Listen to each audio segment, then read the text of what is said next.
incredibly similar to what Andy experienced. What does she do? She screamed. I wake up, and she told me she saw this thing jump on the bed and disappear through the corner. Blimey. But now, when we are in the house, my wife refused to go alone to any room. She never wants to be alone in the house. I need to be there.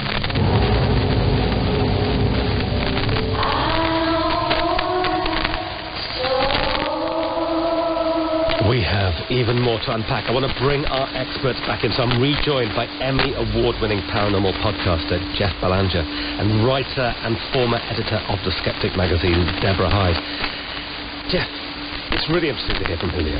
It's become normal to him, right? If we heard our name called and we know we're the only person in a house, it should be frightening. But he's basically come to expect it. Let's touch on what happened to Julio's wife. Deborah, we have heard some of the listeners' theories on this creature. What are Andy, Paul and Julio's wife seeing? This thing that they describe in such similar terms. A hallucination that is evoked by an archetype that we all see. And the black dog is certainly a well-known enough archetype. It's worth remembering that when Faust went to give his soul to Mephistopheles, that he was accompanied by a black dog. You're probably not going to come up with a demon ferret or a demon llama, but dogs are so familiar. You had me at demon ferret there. Jeff, if we are dealing with hallucinations, and Julio is having them too, isn't he? And even in the daytime, he's hearing that banging on the doors, people calling his name. We come back to that interesting thing that he said to Paul. It is my ancestors. What do we make of that?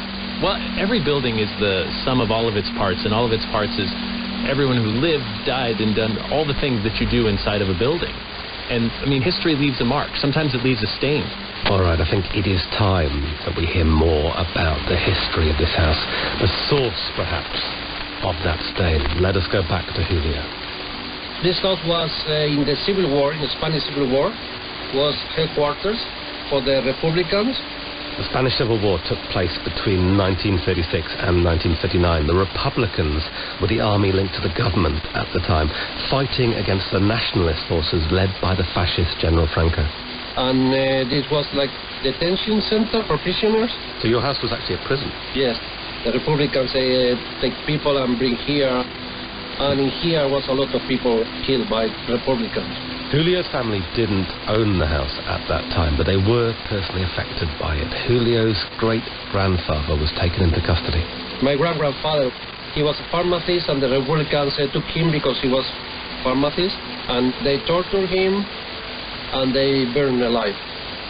So just to make that completely clear, Julio is saying that his great-grandfather, a local pharmacist, was tortured and burnt alive. It is truly, truly horrific.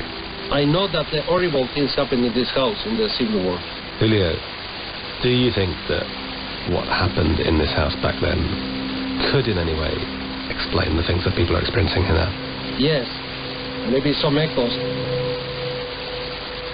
Good God, imagine living with that, knowing that your house had been used as a prison where people were tortured and potentially killed on the premises, including your own great-grandfather. It is quite a legacy. I feel conscious, though, that we are wading into something here that we really need to get our heads around.